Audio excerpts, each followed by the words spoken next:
Israel Iran जंग के दरमियान अब कशीदगी लगातार बढ़ती जा रही है और आप देखिए कि जिस ताकत के साथ इजराइल ने यह जंग शुरू की थी और शायद इजराइल ने यह नहीं समझा था कि ईरान की तरफ से भी उससे कहीं ज्यादा ताकत से जवाबी हमले किए जाएंगे। आपको बताते चलें कि ईरान भी भरपूर ताकत से इजराइल और अमेरिका के हमलों का जवाब दे रहा है।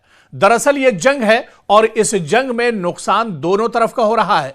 जो खबरें निकलकर सामने आ रही हैं कि ईरान पूरी ताकत के साथ मशरिक़ वुस्ता में लगातार हमले कर रहा है। सिर्फ मशरिक़ वुस्ता ही में नहीं बल्कि मशरिक़ वुस्ता में जहां जहां जिन जिन ममालिक में अमेरिका के एयरबेस, अमेरिका के सिक्योरिटी फोर्सेस और अमेरिका के जवान मौजूद हैं, वहां पर लगातार ईरान की तरफ से हमले किए जा रहे हैं। और इसके अलावा ईरान के टारगेट पर इस बार सिर्फ और सिर्फ इजराइल है, यानी इजराइल के अंदर अभी तक ईरान ने काफी ज्यादा तबाही मचाई है। 4 दिनों की जंग के बाद सूरत हाल बिल्कुल वाज़े नजर आ रही है कि एक बार फिर से इजराइल काफी परेशानियों में घिरा हुआ नजर आ रहा है। चाहे तल अबीब की बात करें, चाहे बैत शम्स की बात करें, चाहे बैत याम की बात करें, और इसी तरह से दूसरे जो शहर और इलाके इजराइल के हैं वो पूरी तरह से कहीं ना कहीं यहां पर अफरा तफरी मची हुई है और इजराइल पूरी तरह से परेशानी का शिकार दिख रहा है।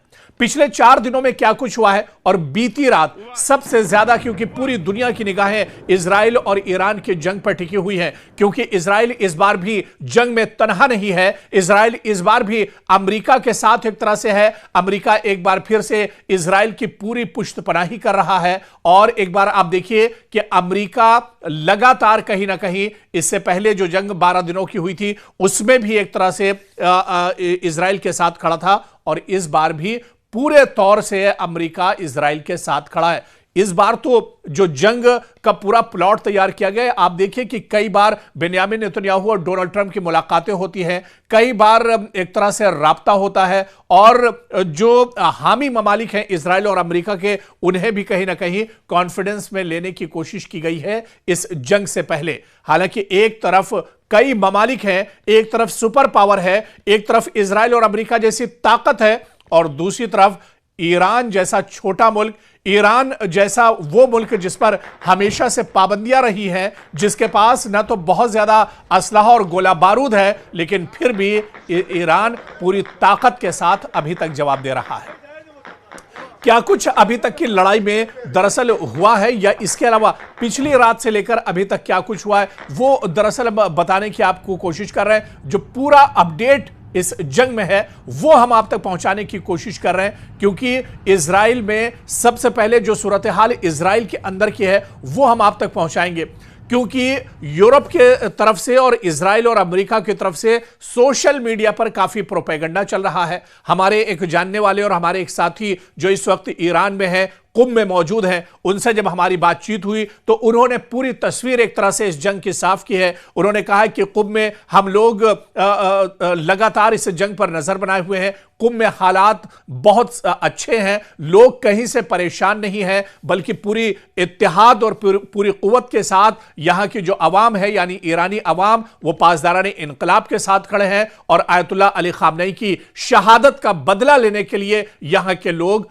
पुरअज़्म हैं। तो जो खबर ईरान के अंदर से आ रही है, ईरान के अवाम से जो खबरें मिल रही हैं, वो दरअसल सोशल मीडिया की खबरों से बिल्कुल अलग है। हालांकि जिस तरह से हमने बताया कि यह जंग है, जंग में नुकसान दोनों का हो रहा है, जंग में हमले ईरान पर भी हो रहे हैं, जंग में आप देखिए कि इजराइल और अमेरिका मिलकर ईरान को भी टारगेट कर रहे हैं। लेकिन इस बीच अगर एक निहत्था, अगर एक कमजोर जो मुल्क यानी ईरान की हम अगर बात करें, वो अगर दुश्मन को अटैक करता है, वो अगर दुश्मन को जवाबी कार्रवाई करता है, वो अगर बेंयामिन नेतन्याहू और डोनाल्ड ट्रंप के मुंह पर तमाचा अगर अपने हमले के जरिए से मारता है, तो यह बहुत बड़ी बात एक तरह से है। और यही वजह है कि पूरी दुनिया की निगाहें इस वक्त ईरान पर टिकी हुई है और ईरान आप देखिए कि किस तरह से पूरी मजबूती के साथ इस जंग में डटा हुआ है।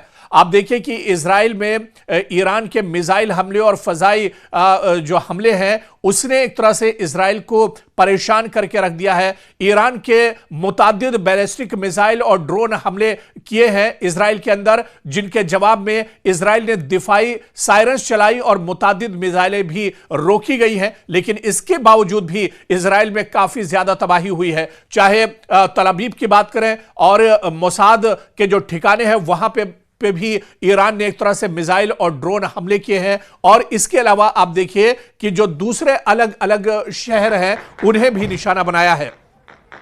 दरअसल इस जंग के बीच में एक चीज बिल्कुल वाज़ेह है, क्योंकि ईरान लगातार जो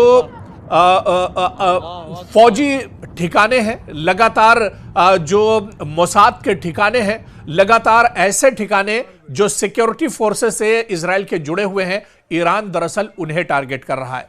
और दूसरी तरफ आप इजराइल और अमेरिका के हमलों को देखिए कि इसमें स्कूल, मदरसे और जो हॉस्पिटल्स हैं, यानी जो शहरी इलाके हैं, उन्हें मुतादिद बार निशाना बनाया जा रहा है, उन्हें लगातार निशाना बनाया जा रहा है। तो इस जंग में यह वाज़ेह फर्क एक तरह से नजर आ रहा है, क्योंकि इजराइल और अमेरिका का मकसद दरअसल ईरान को नेस्तो नाबूद करना है, ईरान के अवाम को दरअसल सफ़े हस्ती से एक तरह से खत्म करना है। लेकिन दूसरी तरफ ईरान का यह कहना है कि आम शहरियों से उसका कोई लेना देना नहीं है। वो इजराइल के आम शहरियों को टारगेट नहीं कर रहा है, वो अमेरिका के आम शहरियों को टारगेट नहीं कर रहा है, बल्कि जहां जहां इजराइल और अमेरिका की तंसीबात हैं, जहां जहां अमेरिका और इजराइल के फौजी हैं, जहां जहां अमेरिका और इजराइल के एयरबेस हैं, उन्हीं को दरअसल निशाना बनाया जा रहा है। तो ऐसे में मोसाद और आईडीएफ के कई ठिकानों पर ईरान ने ताबड़तोड़ हमले एक तरह से किए हैं। और यही वजह है कि चाहे तल अवीव की बात करें या इसके अलावा बैत शम्स की बात करें या बैत याम की बात करें, ये जो शहर हैं लगातार ईरान के निशाने पर है। और इन शहरों में लगातार अलार्म बजती हुई दिख रही है, लगातार यहां पर सायरन बजती हुई दिख रही है, और लगातार लोग जो है वो टनल्स और गुफाओं में एक तरह से पनाह लिए हुए हैं। और इसके अलावा यह तस्वीर तो दरअसल इजराइल की थी, लेकिन पूरे जो मशरिक़ वस्ता है, पूरे मिडिल ईस्ट में आप देखिए हाहाकार मचा हुआ है, क्योंकि मशरिक़ वस्ता के जो दूसरे ममालिक थे, जो अरब ममालिक थे, इन्होंने नहीं सोचा था कि जब यह जंग होगी तो इस तरह से हमले होंगे। लेकिन ईरान के supreme leader ayatollah Ali Khamenei ने अपनी शहादत से पहले ही एक तरह से इशारा कर दिया था। अली खामनेई ने एक तरह से बता दिया था कि अगर दुश्मन ईरान पर हमला करता है तो फिर मुत्तहिदा अरब अमारात में जहां जहां अमेरिका और इजराइल के इत्तेहादी हैं, जहां जहां अमेरिका के एक तरह से एयरबेस और उसके अड्डे हैं, उन्हें एक तरह से निशाना बनाया जाएगा। और आज आप देखिए कि कोई ऐसा ठिकाना महफूज नहीं है, कोई ऐसा इलाका पूरे मशरिक़ वस्ता में महफूज नहीं है जो एक तरह से इजराइल और अमेरिका से ताल्लुक रखता हो। आप देखिए मुत्तहिदा अरब अमारात की बात कीजिए, यानी यूएई की बात कीजिए, यहां पर मिसाइल और ड्रोन से ईरान ने हमला किया है। ईरान ने दुबई और अबू धाबी समेत यूएई पर बैलिस्टिक मिसाइल और ड्रोन हमले एक तरह से जारी रखे हैं, जिससे शोले, जख्मी अफराद और जानी नुकसान एक तरह से हुआ है। इसी तरह से कतर में आप देखिए फजाई दिफा के रद्द अमल में कतर ने दावा किया है कि 2 ईरानी तैयारी या ड्रोन्स को मार गिराया गया है, जो मुल्क की हवा में उसकी सिक्योरिटी और फोर्सेस की तरफ से तबाह हुए हैं। लेकिन इसके अलावा आप देखिए कि कतर में सबसे बड़ा अमेरिका का जो एयरबेस है, अल उदैद एयरबेस, इस पर भी ईरान ने टारगेट किया है और काफी ज्यादा अमेरिका के इस एयरबेस को नुकसान पहुंचाया गया है। बहरीन में भी फजाई अलर्ट जारी कर दी गई है। लगातार ईरान की तरफ से बहरीन पर भी हमले किए जा रहे हैं। और आप देखिए कि ईरान की तरफ से मुतादिद मिसाइल और ड्रोन हमलों के बाद यहां पर एक तरह से खलबली बढ़ गई है। यहां पर लोग दरअसल एक तरह से परेशान नजर आ रहे हैं। ओमान की अगर बात करें, बंदरगाहों और बहरी जहाजों पर ओमान में हमले किए गए हैं। ईरान से आने वाले ड्रोन्स ने ओमान में जो सहलाल और दुकम के जो अहम बंदरगाह मकामात हैं, इस पर दरअसल हमले किए हैं, जिसमें तेल टैंकर्स, बहरी जहाज और मजदूर रिहायशीगाह को दरअसल निशाना बनाया गया है। लेकिन ईरान का असल जो टारगेट है वो ओमान के अंदर अमेरिका का एयरबेस है। इराक के कुर्दिस्तान की अगर हम बात करें तो इराक के कुर्दिस्तान में अमेरिका का बहुत बड़ा एयरबेस है और यहां पर भी ईरान ने मिसाइल और ड्रोन के जरिए से हमला किया है और कुर्दिस्तान के इलाके में इरबिल के आसपास भी ईरान के मिसाइल और ड्रोन से बहुत बड़ा हमला किया गया, जिसके बाद गैस फील्ड्स और तवानाई निजाम बुरी तरह एक तरह से मुतासिर हो गए हैं। और इसी तरह से अगर अबनाए हुर्मुज की बात की जाए तो अबनाए हुर्मुज में भी एक तरह से ईरान ने ऐलान कर दिया है कि अबनाए हुर्मुज को बंद किया जा रहा है। यहां से गुजरने वाली जंगी या गैर जंगी कश्तियां अगर रास्ता इख्तियार करती हैं तो उन्हें निशाना बनाया जाएगा, जिससे बहरी रास्ता एक तरह से पूरी तरह से बंद हो गया है। और ऐसे में आप देखिए कि दुनिया पर अब कहीं ना कहीं माशी एतबार से भी बहुत बड़ा असर पड़ने वाला है और इसका सबसे बड़ा जो असर होगा वो इजराइल और अमेरिका में एक तरह से देखने को मिल रहा है। और इसके अलावा मजीद इलाकाई असरात और तनाजुर में अगर इन हमलों को देखा जाए तो इजराइल और अमेरिका बुरी तरह से ईरान के हमलों में फंस कर रह गए हैं। लगातार फजाई बमबारी एक तरह से की जा रही है, लगातार मिसाइल और ड्रोन के जरिए से ईरान पूरे खित्ते में एक तरह से अटैक कर रहा है। पूरे खित्ते को दरअसल ईरान ने अपनी पकड़ में एक तरह से ले लिया है और पूरे खित्ते को एक तरह से नुकसान पहुंचाया जा रहा है। तो कहीं ना कहीं हालात काफी ज्यादा खराब हैं। पिछले 4 दिनों की जंग में अगर आप देखिए तो इजराइल और अमेरिका को काफी ज्यादा नुकसान उठाना पड़ा है। इजराइल के अंदर जैसे बैत शम्स की हमने बात की, ईरान की तरफ से लगाए गए बैलिस्टिक मिसाइल से बैत शम्स के जो सरजू इलाका है इसमें शदीद धमाके हुए हैं, जिसमें 30 से ज्यादा अफराद हलाक हुए हैं, कई जख्मी हुए हैं और बहुत से अफराद मलबे के नीचे भी एक तरह से दब गए थे। तल अबीब की बात करें, यह दरअसल इजराइल का बहुत बड़ा मरकज माना जाता है। यहां पर ईरानी मिसाइल हमले ने मरकजी इजराइल के इलाके में भारी नुकसान पहुंचाया है। मुतादिद अफराद यहां पर मारे गए हैं, बहुत से अफराद यहां पर जख्मी हुए हैं। सरकारी फौजी हुकाम ने बताया कि तल अबीब के कुछ इलाकों में ईरानी मिसाइलों के टुकड़े गिरे, जो सरकारी हंगामी टीमों की कार्रवाई का दरअसल बायस बने हैं। साहिली और जो शहरी इलाके हैं वहां पर लगातार इजराइल के अंदर सायरन बज रहे हैं, लगातार हमले का यहां पर वार्निंग दी जा रही है। ईरान की जानिब से बैलिस्टिक मिसाइल फायर किए जाने के बायस पूरे इजराइल में रेड अलर्ट एक तरह से जारी किया गया है।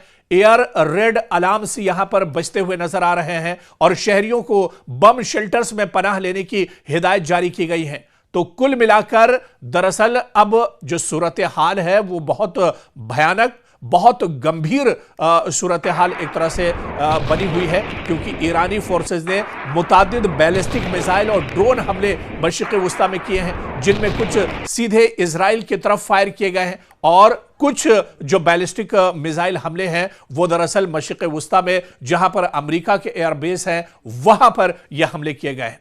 और लगातार ईरान ने जिस तरह से दावा किया है कि वो सैकड़ों बैलिस्टिक मिसाइल फायर कर चुका है, जिनमें बहुत से इजरायली मारे गए हैं, जिसमें बहुत से इजराइल को बहुत ज्यादा नुकसान उठाना पड़ा है। आईडीएफ और इसके अलावा मोसाद के जो ठिकाने हैं उन्हें भी एक तरह से निशाना बनाया गया है। पिछले 24 से 48 घंटों में इजराइल के मुख्तलिफ मकामात पर यह हमले किए गए हैं। पिछले 24 से 48 घंटे दरअसल इजराइल पर बहुत भारी पड़े हैं और इसके अलावा पूरे मशरिक़ वुस्ता में आप देखिए कि 24 से 48 घंटों के अंदर बहुत बड़े हमले हुए हैं। कुवैत की अगर बात की जाए, दुबई की बात की जाए, अबू धाबी की बात की जाए, यूएई की बात की जाए, मुतादिद अलग अलग जो छोटे छोटे दरअसल ये जो शहरों जैसे जो ममालिक हैं ये पूरी तरह से दहल कर रह गए हैं और इन ममालिक पे लोग एक तरह से चीखो पुकार लोगों की मची हुई है, अफरा तफरी मची हुई है। सोशल मीडिया पर जो तस्वीरें आ रही हैं वो बहुत डरावनी है।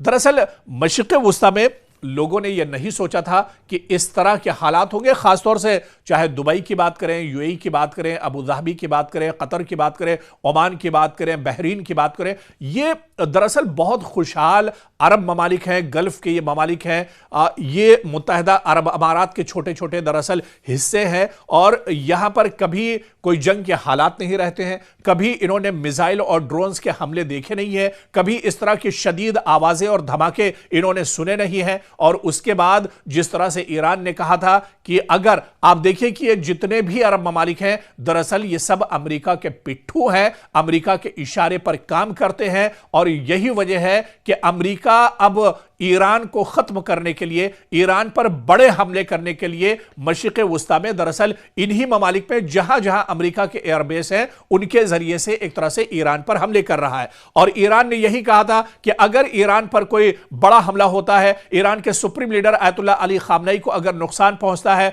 तो ईरान दरअसल पूरे मशरिक़ वुस्ता में कोहराम मचा देगा। और वही कोहराम अब एक तरह से पूरे मशरिक़ वुस्ता में ईरान ने मचा कर रखा है। और आप ये देखिए कि कोई ऐसा यूएई या मुत्तहिदा अरब इमारात का शहर या मुल्क नहीं है जो एक तरह से इस जंग की जद में ना हो। और यही वजह है कि एक साथ ईरान ने कई महाज पर अपने दुश्मनों के सामने एक तरह से हमले शुरू किए हैं। और ये हमले आने वाले दिनों में एक तरह से और बढ़ेंगे। जिस तरह से माहिरीन का यह मानना है कि दरअसल इजराइल के जो इंटरसेप्टर्स हैं, जो दिफाई निजाम है, उसको दरअसल मफलूज करने के लिए, उस निजाम को खत्म करने के लिए दरअसल ईरान अभी अपने पुराने असलहे का इस्तेमाल कर रहा है। अभी ईरान ने दरअसल अपने हाइपरसोनिक मिसाइल नहीं निकाले हैं। अभी ईरान ने अपने लेटेस्ट जो ड्रोन सिस्टम है उसका इस्तेमाल नहीं किया है। तो अभी ईरान दरअसल बहुत मजबूत पोजीशन में है।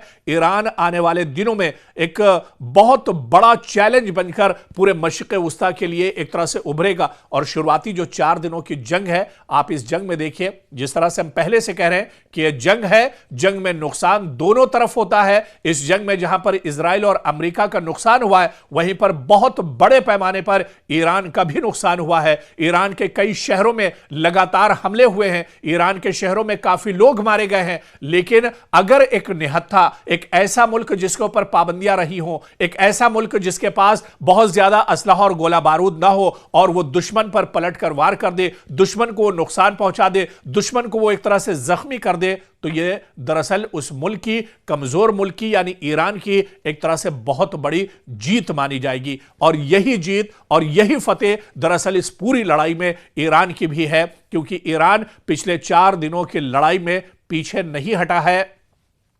और ईरान की तरफ से जो खबरें आ रही हैं कि वो लगातार एक तरह से हमलावर है, लगातार वो यही कोशिश कर रहा है कि दुश्मन को ज्यादा से ज्यादा नुकसान पहुंचाया जाए। और जिस तरह से ईरान के supreme leader Ayatollah Ali Khamenei जब हयात थे, जब वो शहीद नहीं हुए थे, उस वक्त उन्होंने जुमे के खुतबे में कहा था कि अगर दुश्मन ईरान की तरफ आंख उठाता है तो पूरा का पूरा जो इजराइल है वो तबाह बर्बाद कर दिया जाएगा, वो नेस्तो नाबूद कर दिया जाएगा। दरअसल ये पूरी लड़ाई इजराइल और ईरान के बीच है। अमेरिका तो दरअसल इस जंग में इजराइल को बचाने के लिए खड़ा हुआ है। अमेरिका तो दरअसल इजराइल की पुष्टपनाही के लिए इस पूरी जंग में खड़ा है। इस जंग में दरअसल अमेरिका का कोई लेना देना नहीं है, लेकिन सिर्फ और सिर्फ मिडिल ईस्ट में, मशरिक़ वुस्ता में अमेरिका इजराइल को बचाने के लिए इस जंग में दरअसल खड़ा है। और कहीं ना कहीं आप देखिए कि अमेरिका और इजराइल जैसी बड़ी ताकतें भी अब एक तरह से हार मानती हुई दिख रही हैं। जिस तरह से पिछले कई दिनों से, जब से जंग शुरू हुई है, उसके बाद से ही अमेरिका की तरफ से यह बयान आने लगा था कि वो अब मजीद जंग नहीं चाहता है और वो चाहते हैं कि अब बातचीत की मेज पर आया जाए और बातचीत के जरिए मसला हल किया जाए। लेकिन दूसरी तरफ ईरान मानने वाला नहीं है। ईरान ने कहा है कि उसने जंग शुरू नहीं की थी, लेकिन जब दुश्मन ने जंग शुरू कर दी है तो फिर अब दुश्मन को पूरा का पूरा खमियाजा एक तरह से भुगतना पड़ेगा। और इस जंग में आप देखिए, इस लड़ाई में आप देखिए कि अमेरिका और इजराइल तो बुरी तरह से हार गए, उनकी शिकस्त हो गई है, क्योंकि अमेरिका और इजराइल ने जंग शुरू की थी आयतुल्लाह अली खामनेई के खात्मे के लिए। यह जंग दरअसल अमेरिका और इजराइल ने शुरू की थी ईरान में रिजीम चेंज करने के लिए, यहां का जो इक़्तिदार है उसे दरअसल बदलने के लिए। लेकिन आयतुल्लाह अली खामनेई की शहादत के बाद, इतने बड़े हमलों के बाद भी आज भी ईरान में रिजीम चेंज नहीं हुआ है। यानी कहीं ना कहीं जो मकसद अमेरिका और इजराइल का था, उस मकसद में यह मुल्क पूरी तरह से फेल होते अभी तक नजर आ रहे हैं। यानी इतने दिनों की लड़ाई में अगर उठाकर देखा जाए तो नुकसान भले ही ईरान का ज्यादा हुआ है, नुकसान भले ही जानी और माली दोनों तरह से ईरान का हुआ हो, लेकिन कहीं ना कहीं पूरी दुनिया ने यह देख लिया कि निहत्था और तनहा जो ईरान है उसने दुश्मन को किस तरह से पानी पिला पिलाकर एक तरह से मारा है और पूरे मशरिक़ वस्ता में ईरान ने एक तरह से कोहराम मचा दिया है। जितने मशरिक़ वस्ता में ममालिक हैं वो सब कहीं ना कहीं एक तरह से हैरान और परेशान है, क्योंकि मशरिक़ वस्ता के ममालिक समझ रहे थे कि अमेरिका और इजराइल इतने ताकतवर हैं कि वो ईरान को बहुत आसानी से रोक लेंगे। लेकिन आप देखिए कि इस 4 दिनों की जंग में अब तक ईरान ने पूरे मशरिक़ वस्ता में कोहराम मचा दिया है। 4 दिनों की जंग में ईरान ने अब तक बहुत बड़े हमले किए हैं। पूरे मशरिक़ वस्ता में जो ममालिक है वहां पर एक तरह से हंगामा बरपा है, वहां पर एक तरह से कोहराम मचा हुआ है और लोग अब यही दुआ कर रहे हैं कि यह लड़ाई अब यहीं पर थमनी चाहिए। लेकिन ईरान ने भी अब एक तरह से कसम खा ली है कि जब तक इजराइल को नेस्तो नाबूद नहीं कर देते हैं, इजराइल को सफ़े हस्ती से मिटाया नहीं जाएगा, तब तक यह जंग अब नहीं रुकने वाली है।